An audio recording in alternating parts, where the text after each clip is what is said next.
கண் கொடுத்தார். காட்டுகளை அழித்து நாட்டை அந்த நாட்டிற்கு பெயர் இந்திர பிரதேசம் என்று பெயர் வைத்தார். சரி, அந்த நாட்டிற்கு தலைவன் ஒருவன் தேவையே என்று 5 வருடங்களில் மூத்தவரான இந்த தர்மருக்கு மகுடாசனம் சூட்டி என்னை ஆட்சியில் அமர வைத்தார். சரி, என்னை ஆட்சியில் அமர வைத்தாரே, மற்ற 4 பேர்களும் பொறாமை கொண்டார்களா? இல்லையே, இல்லை. சந்தோஷப்பட்டார்கள், மகிழ்ச்சியோடு இருந்தார்கள். நாங்கள் 5 பேரும் அண்ணன் தம்பிகள் போட்டி பொறாமை இல்லாமல் ஒற்றுமையோடு வாழ்ந்து வருகிறோம். எப்படி?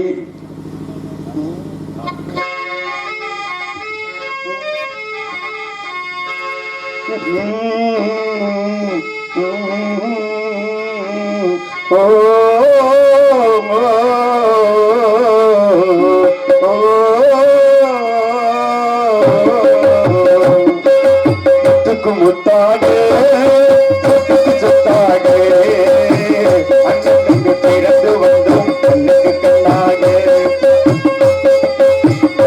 முத்தாக சொத்தாக அண்ணன் பிறந்து வந்தோம் கண்ணுக்கு கண்ணாக. அந்த அன்பாக இணைந்து வந்தோம் உனக்கு ஒன்றாக. முத்தாக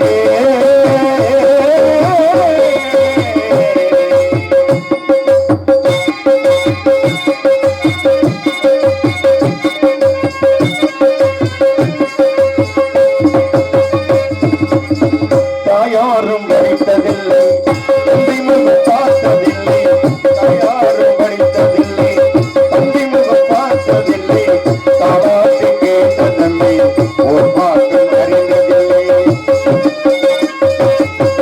தானாக படித்து வந்த தந்தை என வளர்ந்த தம்பி, தானாக படித்து வந்த தந்தை என வளர்ந்த தம்பி. தள்ளாத வயதில் நான் வாழுகிறேன்.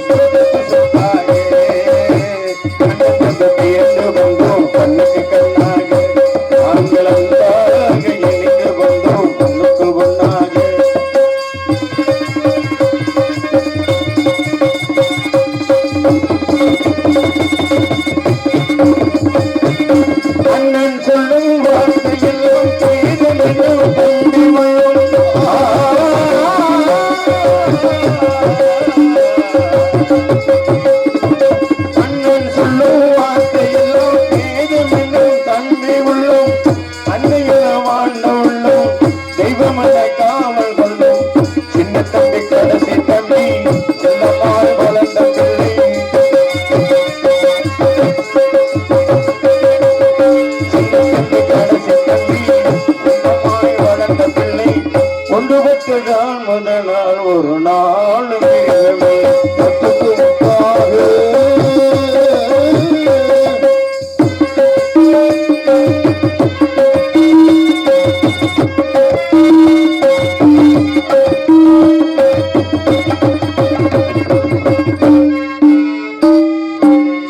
ராஜாக்கள் மாளிகையில் காணாத இந்த மடா 5 கால் மண்டபம் போல் மடா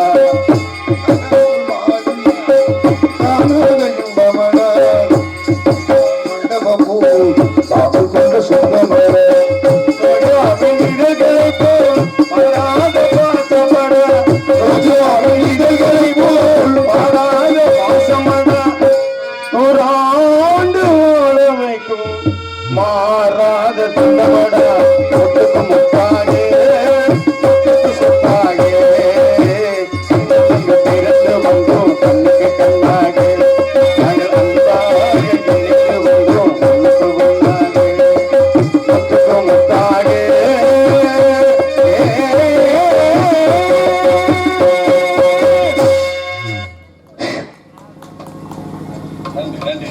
என்ன சத்தம்? மகாபிரபு மதுரையிலிருந்து ஓலை வந்திருக்கின்றது. சென்று வா. ஓஹோ, அதுக்கப்புறம் இந்த ஓலை வெகு நாட்களாக எனது அன்பு மைத்துனி எனக்கு சரியாக பேச்சுவார்த்தை இல்லை. இருந்தாலும் அளவற்ற கோபம் உடையவன். எனக்கு லிகிதம் அனுப்பினார் என்றால் எனக்கு எல்லையில்லா மகிழ்ச்சி, எல்லையில்லா மகிழ்ச்சி. என்ன விட்டு பார்ப்போம்.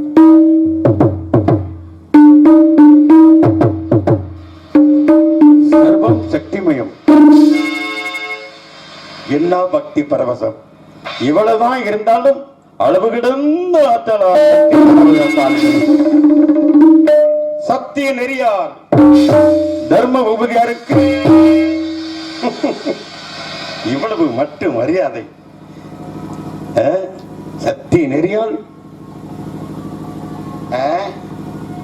தர்ம பூபதியாருக்கு பக்தியால் அள்ளி எழுதிய ஓலை. என்ன மரியாதை, என்ன மரியாதை.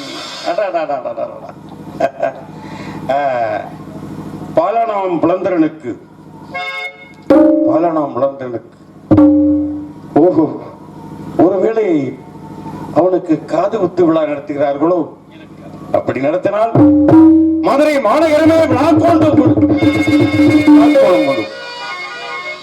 அளவற்ற ஆசை இன்பம். குழந்தைகளுக்கு மெத்தவும் ஜுரமும் சன்னியும்.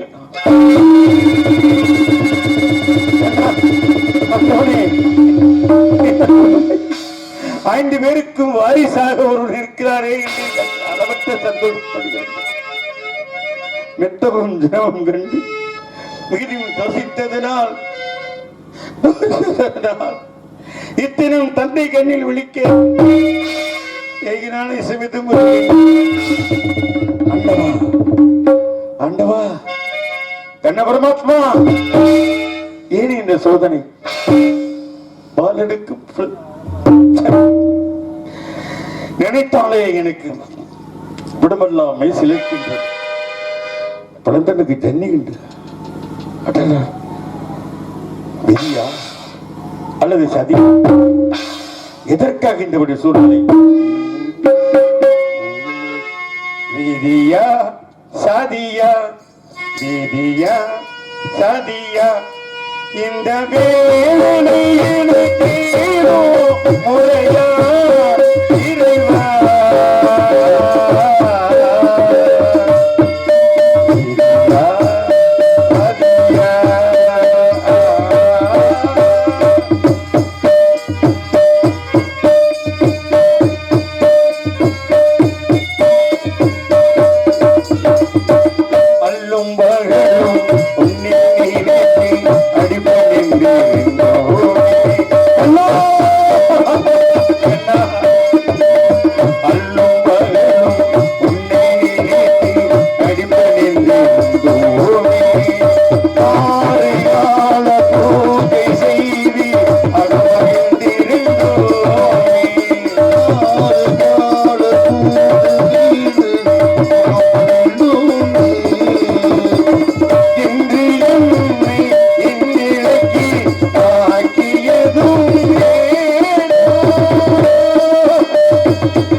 பார்க்க வேண்டும். எங்க இருக்கிறாரோ, எப்படி இருக்கிறாரோ, எந்த வீட்டில் இருக்கிறாரோ, எந்த வீட்டில் இருக்கிறாரோ. ஆற்று மணலை எண்ணினாலும் எண்ணலாம், ஆனால் அர்ஜுனன் மனைவிகளை எண்ண முடியாது. உரல்ல சேலையை போட்டுத்தானே தூக்கிக்கிட்டு பார்ப்பானே, அவனை எப்படி தேடுவேன், எங்கு சொல்வேன்? சரி, பறை எரிப்பவனை அழைத்து பரிசாற்றுவோம். அதன் மூலமாக கேள்விப்பட்டு ஓடோடி வந்து விடுவான். அதுதான் நியாயம்.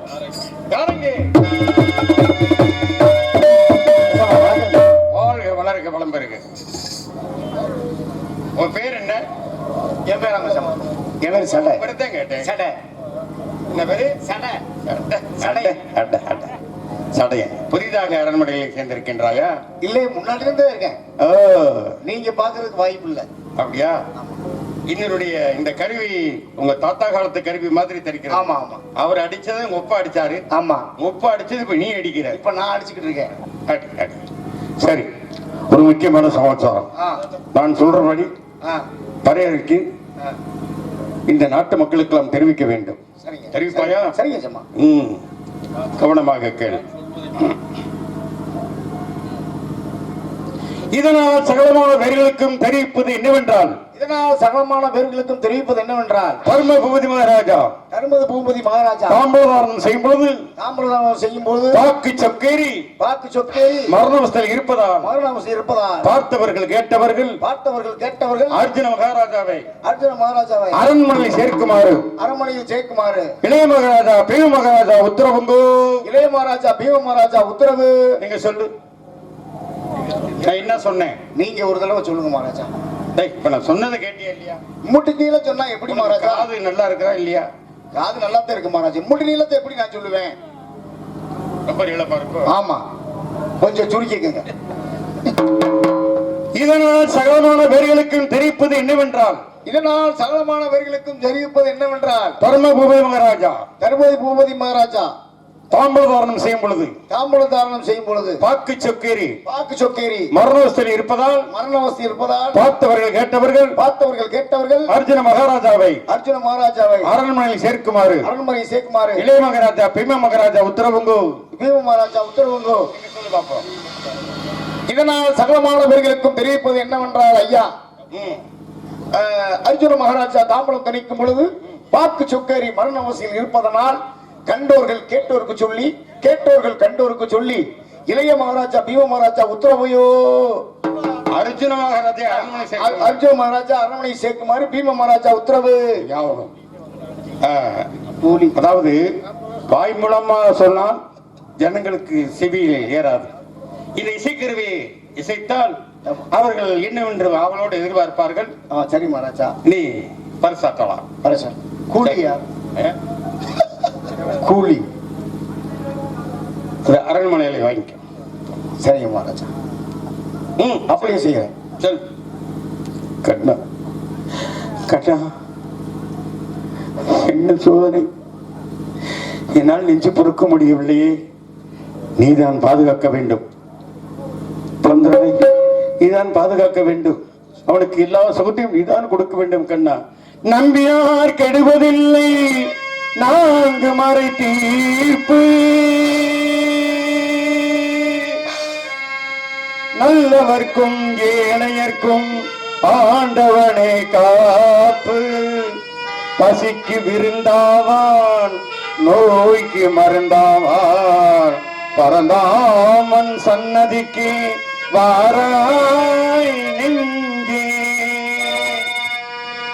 கண்ணன் வந்தான் இங்கே கண்ணன் வந்தான், கண்ணீரை கண்டதும் கண்ணன் வந்தான்.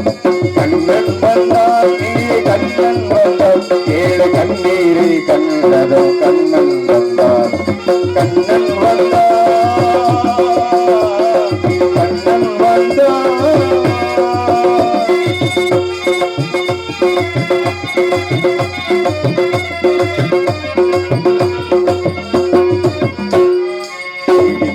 கண்களிலே கண்ணன் வந்தான், தீபம் ஒன்று கையில் கொண்டு கண்ணன் வந்தான்.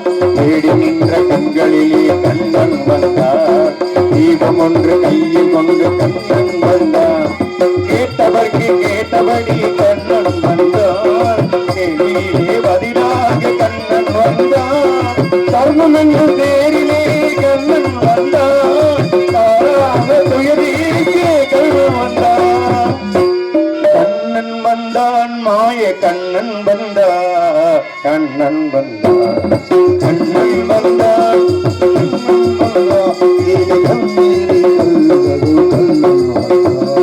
கண்ணன் வந்தான்.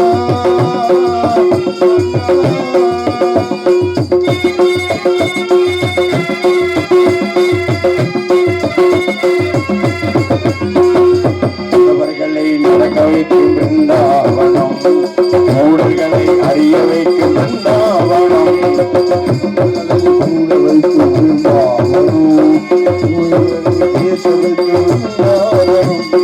குருடர்களை காண வைக்கும் பிருந்தாவனம், ஊமைகளை பேச வைக்கும் பிருந்தாவனம், அடையாத கடையிருக்கும் சன்னிதானம், அஞ்சாத சொல்லிருக்கும் சன்னிதானம், சன்னிதானம் கண்ணன் சன்னிதானம், சன்னிதானம் கண்ணன் வந்தான், இங்கே கண்ணன் வந்தான், ஏழு கண்ணீரை கண்டதும் கண்ணன் வந்தான், கண்ணன் வந்தான்,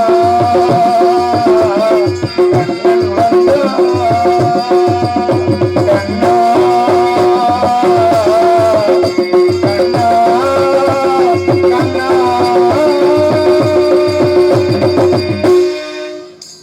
கண்ணபுரம் செல்வேன் கவலை எல்லாம் தீர, கண்ணனின் சன்னதியில் என் நேரமும் இருப்பே.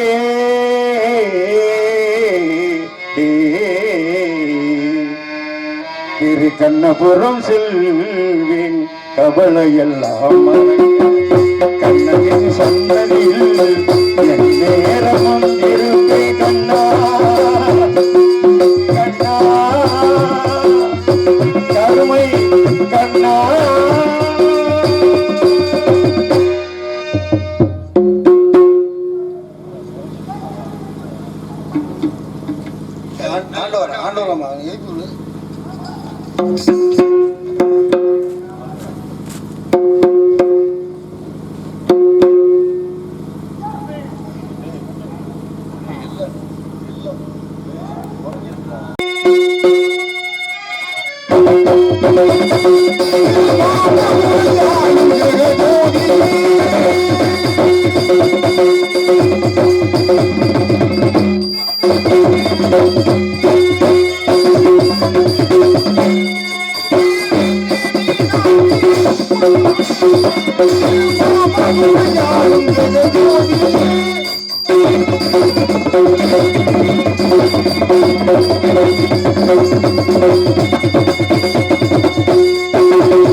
அகமும் புறமுமாய் வாழ்வதனை பகுத்து வைத்து அன்பரமாய் அதனை சுற்றி வேலி கட்டி இகம்பெல்ல பண்பாட்டை துணையாய் கொண்ட எழிலார்ந்த நெஞ்சுடையோர் நமது முன்னோர் என்ற கருத்துக்கு பொருத்தமாக படைத்தல், காத்தல், அழைத்தல் என்ற முத்தல்களை செய்து வரும் சதுர்முகன், சங்கரன், திருமால் என்ற முப்பரி காக்கும் தொழில் காரகனாகிய திருமாலையை கண்ணனாகவும் என்னுடைய மைத்துனாகவும் என் முதல் பாண்டவர் அனைவருக்கும் சகாயம் செய்து வருகிறான். அவரை வணங்கிவிட்டு பிறகு காரியங்களை கவனிக்க கொண்ட கோவியர் கொஞ்சம் ரமணா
சகோதரியை சுமத்திரையை என்னுடைய மனைவியை மற்றவரை காட்டிலும் மிகவும் அளவு கழுவமாக நேசித்துக் கொண்டு வருகிறேன்.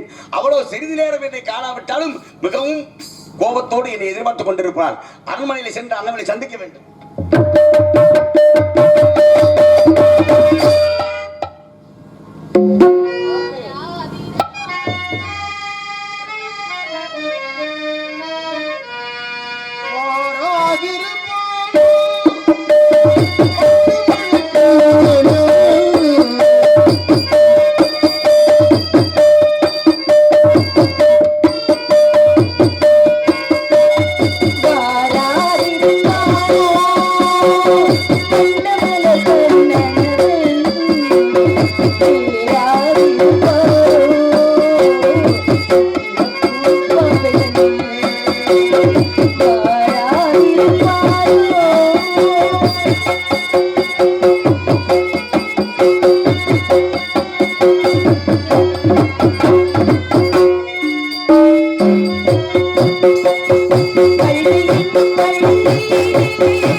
அவர் வருவார் வருவார் என்று வழி மீது விழி வைத்து காத்துக் கொண்டிருக்கிறேன். ஏனோ தெரியவில்லை, எனது கணவர் இப்பொழுது வருவார் என்று எனது மனதாகப்பட்டது துடித்துக் கொண்டே இருக்கிறது. என்னதான் இருந்தாலும் அவருக்கு எவ்வளவோ மனைவிகள் இருந்தால் என் மீது தனிப்பிரியம் இருக்கிறது. அவர் சத்தம் கேட்கிறது. எங்கிருக்கிறார்?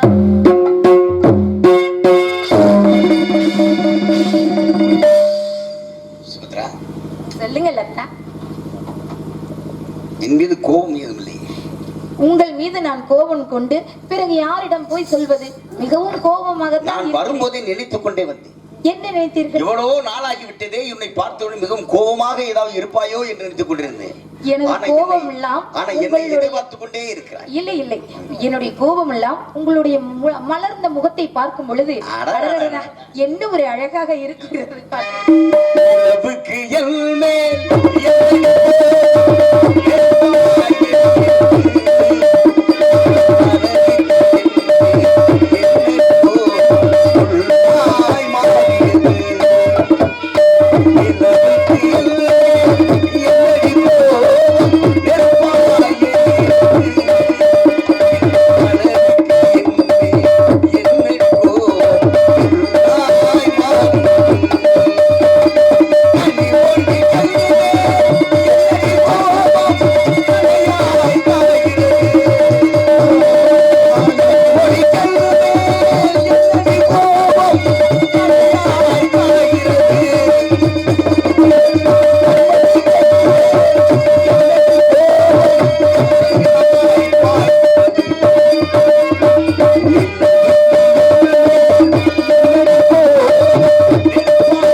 ஆசை இருக்கிறது என்று தெரியும்.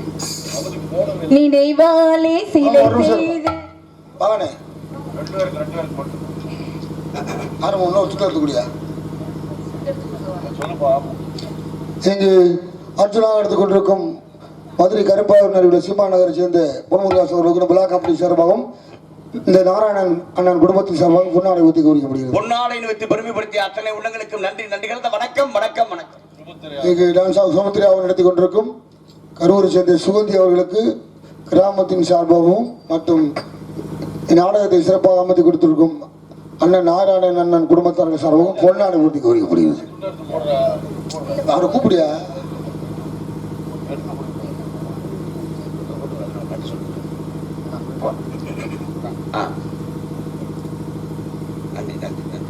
நன்றி நன்றி நன்றி.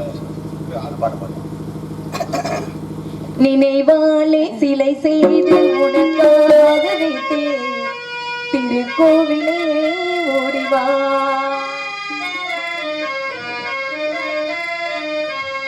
நினைவாலே சிலை செய்து உனக்காக வைத்தேன் திருக்கோவிலே ஓடிவா. திருக்கோவிலே ஓடிவா. நீரின்றி யாரில்லை நீ இன்றி நானில்லை. நீரின்றி யாரில்லை நீ இன்றி நானில்லை. பேரின்றி மலரே ஏதம்மா. பேரின்றி மலரே ஏதம்மா. நினைவாலே சிலை செய்து உனக்காக வைத்தேன் திருக்கோவிலே ஓடிவா. திருக்கோவிலே ஓடிவா.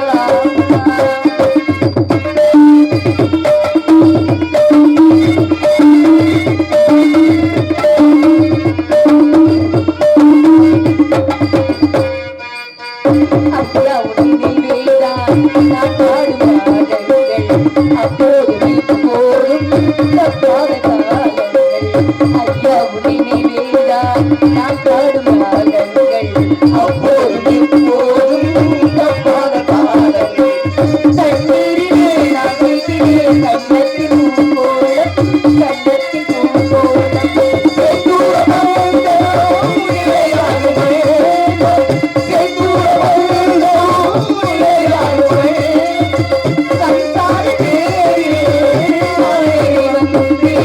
திருக்கோவிலே ஓடிவா.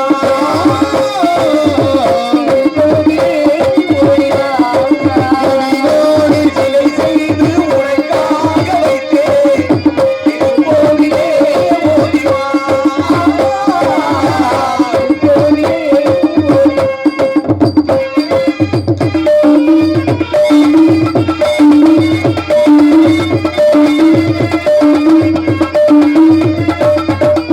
முல்லைக்கு குழல் தந்த பெண்மைக்கு பெண்மை. பிள்ளைக்கு தோள் தந்த அன்னைக்கு அன்னை. முல்லைக்கு குழல் தந்த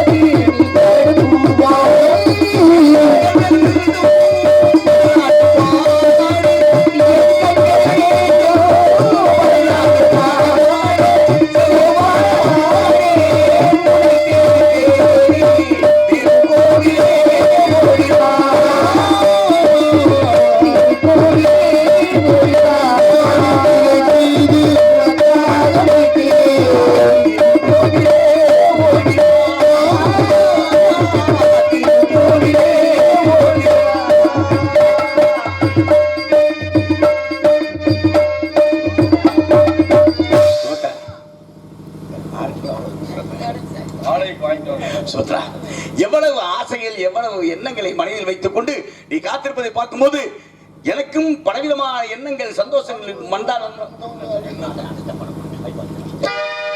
என்ன சுகம் சுகம்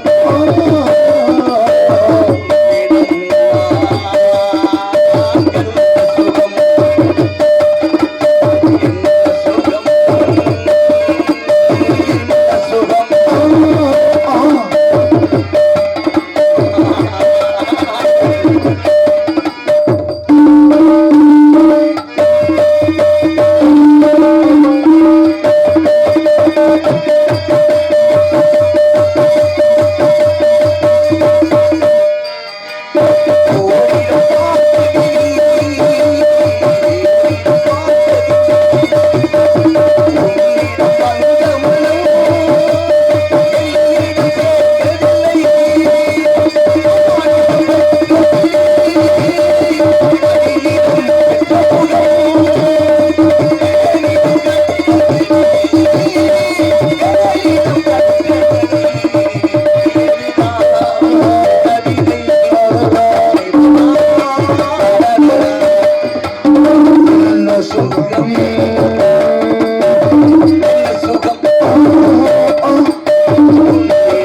சகலமானவர்களுக்கும் தெரியப்படுவது என்னவென்றால் ஐயா,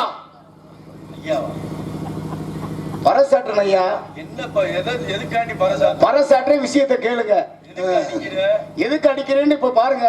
என்ன அடிக்கணும் உங்களுக்கு? இதனால் சகலமானவர்களுக்கும் தெரிவிப்பது என்னவென்றால் என்ன தெரிவிக்க போற அப்படியே ஏப்பா என்ன விஷயம் வந்து தர்ம பூபதியார் சாப்பிட்டியாப்பா தர்ம தாம்பலம் தணிக்கும் பொழுது தேனை போல்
தெரிவிப்பது என்னவென்றால் என்ன சொல்ல வர இப்ப கர்ம பூபதியார் தாம்பலம் தணிக்கும் போது பாக்கு சொக்கேறி மரண அவசையில் இருப்பதனால் கண்டோர்கள் யார்கிட்ட சொல்ற நீ இப்ப பொதுமக்களுக்கு சொல்றீங்க. உதாரணம் சொல்லு.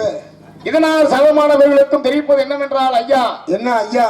என்ன ஐயா? உங்களை தான் ஐயா சொல்றேன். எந்தெந்த தெருவுக்கு போனேன்? இருக்கிற வசனத்தையும் பூதி ஒண்ணு பாக்குறியா ஐயா? ஐயா எந்தெந்த தெருவுக்கு போனேன்? முதல் தெருவுக்கு போனேன், இரண்டாவது தெருவுக்கு போனேன், மூணாவது தெருவுக்கு போனேன். மேல தெருவு, கீழே தெருவு, நடு தெருவு, வடக்கு தெருவு, தெற்கு தெரு. இப்ப வளவு தெருவு வந்துருக்கு. இப்ப நீ தெருவுல தெருவ மதன மாளிகையில்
தெரிவிப்பது என்னவென்றால் ஐயா, கர்ம பூபதியார் தாம்பலம் தணிக்கும் பொழுது பாக்கு சொக்கேறி மரண ஓசையில் இருப்பதனால் கண்டோர்கள் கேட்டோருக்கு சொல்லி நகக்கூடி வருகின்ற சித்திரமோ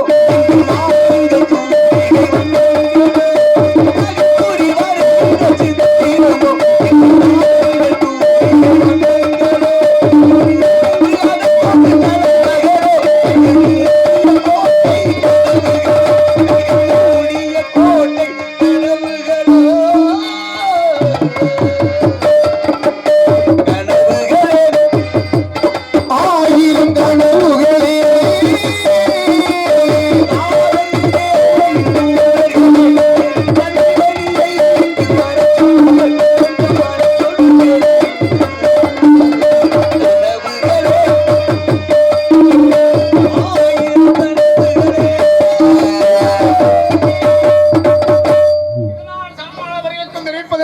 என்னவென்றால் ஐயா, என்ன ஐயா, ஒரு தடவையா 2 தடவை இருடா. என்ன ஏண்டா நீ எதுக்கு வந்திருக்க?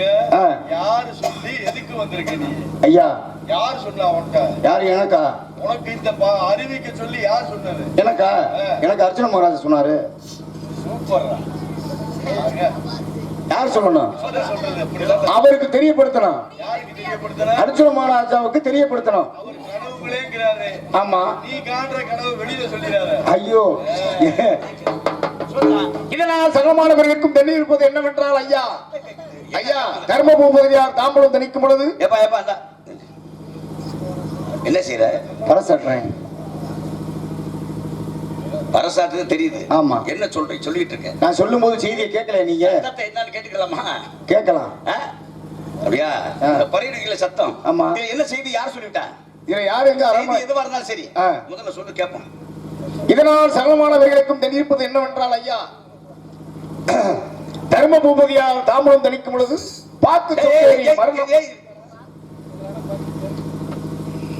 தர்ம பூபதியார் தாம்பூலம் தணிக்கும் பொழுது தர்ம பூபதியார், ஆமா, பாக்கு சொக்கேரி மரணவசையில் இருப்பதனால் கண்டவர்கள் கேட்டோருக்கு சொல்லி, கேட்டவர்கள் கண்டோருக்கு சொல்லி, சரி, அர்ஜுன மகாராஜுக்கு தெரிய முடியுமாறு நமது பீம மகாராஜாவுக்கு உத்தரவு. ஏப்பா, நீ தேடி வந்த அர்ஜுனன் நான் தான். ஆமா. உனக்கு இந்த செய்தியை சொல்ல சொல்றாரு. தர்ம பூபதியாருக்கு உடம்புக்கு பாக்கு சொக்கேரி மரணாவத்தில் இருப்பதாக உடனடியாக அர்ஜுனன் வந்து பார்க்க வேண்டும். செய்தியை சொல்ல சொன்னது யாரு? பீமராஜ். அப்படிதானே? ஆமா. அர்ஜுனன் பார்த்துட்டேன் அப்படின்னு பீமராஜ் தகவல் சொல்லு. சரி. சுமத்ரா, படையெடுத்த செய்தியை கேட்டாயா? உடனடியாக அடியன் சென்று எனக்கு ஒன்றுமே தெரியவில்லை. எங்கு செல்கிறேன் இப்போது?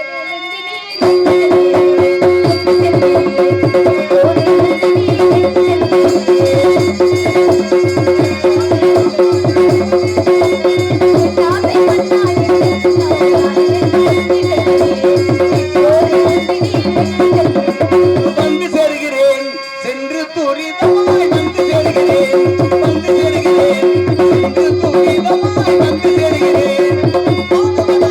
சகோதரி கேளவி, சகோதரி கேளவி, சகோதரி கேளவி, வந்து சேர்கிறேன், சென்று துரிதமாய் வந்து சேர்கிறேன்.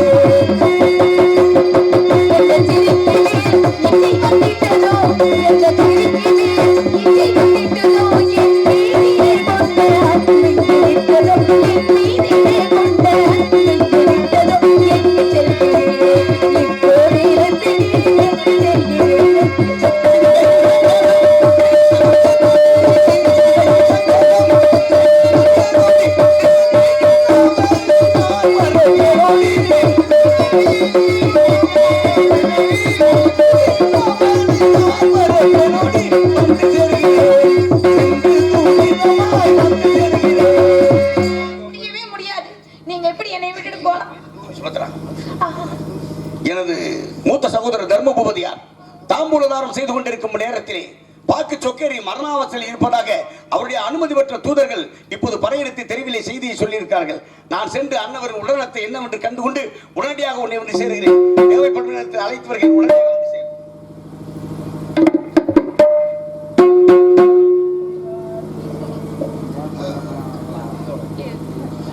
அதாவது என்ன சொல்கிறார் என்றே எனக்கு தெரியவில்லை. ஏனோ தெரியவில்லை. எனது தர்ம மகாராஜாவுக்கு ஏதோ பாக்கு சொக்கேறி விட்டது என்று சொல்லி அவசரமாக போகிறார். இல்லை, பொய் சொல்லிவிட்டு வேறொரு மனைவியிடம் போய் ஏதாவது பேசிக் கொண்டிருப்பாரோ என்று எனக்கு அது வேற கவலையாக இருக்கிறது. என்ன செய்வதென்று எனக்கும் புரியவில்லை. அவர் வருவார் என்று நானும் ஏக்கத்துடன் பார்த்து கொண்டுதான் இருக்கிறேன். காணவில்லையே, எனது கணவரை காணவில்லையே. சிட்டுக்குருவி முத்தம் கொடுத்து சேர்ந்திட கண்டேனே, செவ்வானம் கடலிலே. சிட்டுக்குருவி முத்தம் கொடுத்து சேர்ந்திட கண்டேனே.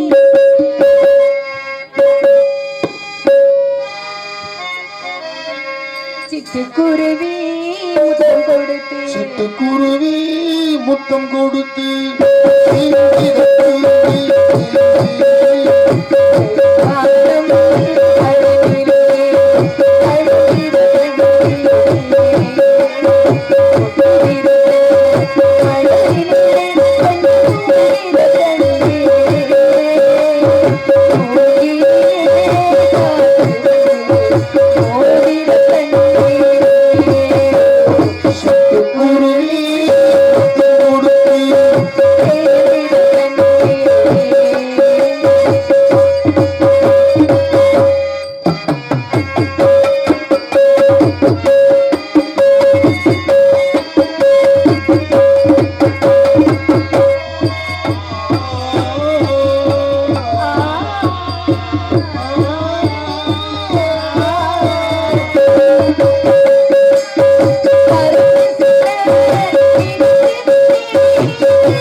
அர்ஜுனனை வரச்சொல்லி பரசாக்கணும்.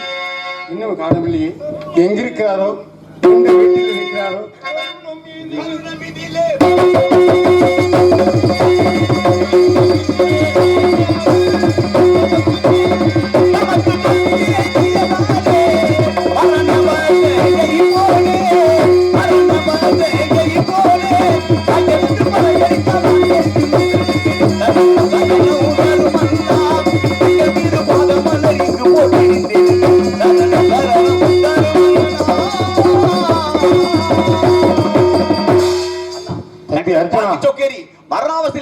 கேள்விப்பட்டு ஓடோடி வந்திருக்கிறேன். தங்களுடைய உடல் நலம் எவ்வாறு இருக்கிறது?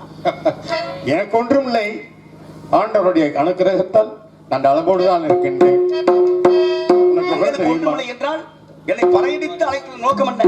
நீ உடனே மல்லாபுரிக்கு செல்ல வேண்டும். மதுராபுரிக்கா? உனது அன்பு மகன் ஆசை மகன் பாலூட்டி சிராட்டி வளர்த்து தங்க தொட்டிலே தாளாட்டி வெள்ளை கிணத்திலே பாலூட்டிய அந்த அன்பு மகனுக்கு ஜன்ம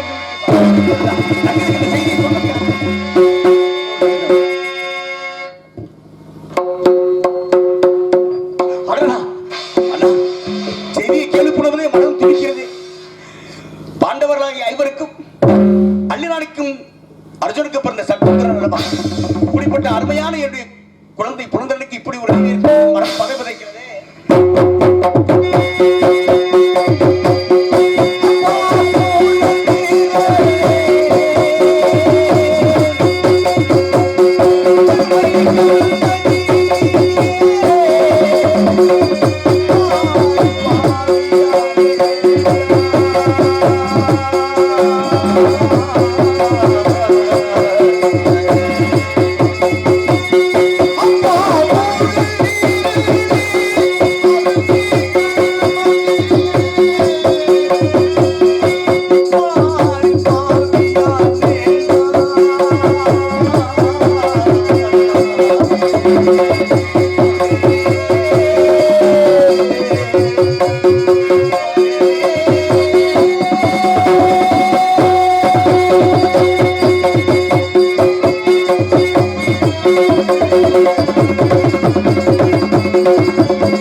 அர்ஜுனா, நான் ஒன்று கேட்கிறேன். உன் மனைவியை பார்த்து எத்தனை நாட்கள்? தங்களுக்கு தெரியாத விஷயம் ஒன்று. குழந்தை புலந்தன் பிறந்த வருடம் நானும் கண்ணனும் மைத்துனன் கண்ணனும் அங்கே இருந்தோம். நான் அள்ளியிடம் சத்தியம் செய்து விட்டு வந்தேன். வருடத்திற்கு ஒரு முறை அவளையும் குழந்தையும் பார்த்து வருவதாக சத்தியம் செய்து விட்டு வந்தேன். 5 வருடங்கள் ஆகிறது. 5 வருடம் இதுவரையும் அன்னவளை சென்று பார்க்கவில்லை. பாதகம். கட்டிய மனைவியை பார்த்து 5 வருடங்கள். உனக்கே நியாயமையா? இது நியாயமாயா? அண்ணா, அலுவல் வேலையாக அரசாங்க வேலையாக பல இடங்களுக்கு சென்றிருந்தேன். பல இடங்களில் சிறிது வேலைகளை பார்ப்பதால் காலதாமதமாக விட்டு அன்னவளை பார்க்க முடியவில்லை. நீ என்ன செய்வையோ வேறு செய்யோ, நீ உடனே மதுராபுரிக்கு செல்ல வேண்டும். அந்த மகனை பார்க்க வேண்டும். தங்களுக்கு அவளை பற்றி தெரியாதா? அல்லையோ மிகுந்த கோபக்காரி, சதா சர்வகாலம் கையின் வாளுடன் எப்பவும் இருப்பவள். கோபத்தால் என்ன ஏதும் செய்து விடுவானே. கோபம் இருக்கும் இடத்தில் தான் குணம் இருக்கும் என்று சொல்வார்கள். ஆகினாலே ஒன்று செய். என்ன? உனக்கு துணையாக ஆபத் பாண்டுவான், கெட்டதெல்லாம் கொடுக்கக்கூடிய அந்த கண்ண பிரமாத்வான், அவரை அழைத்து செல். அண்ணா, தங்கள் சொல்படியே அன்னவரை அழைத்துக் கொண்டு மதுரை என்பதை அடைகிறேன். அதனால சீக்கிரம் செல். அழைத்தவர் குரலுக்கு வருவேன் என்றான் இதையிலே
கருணாலயநிதியே கருணாலயநிதியே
Thank you.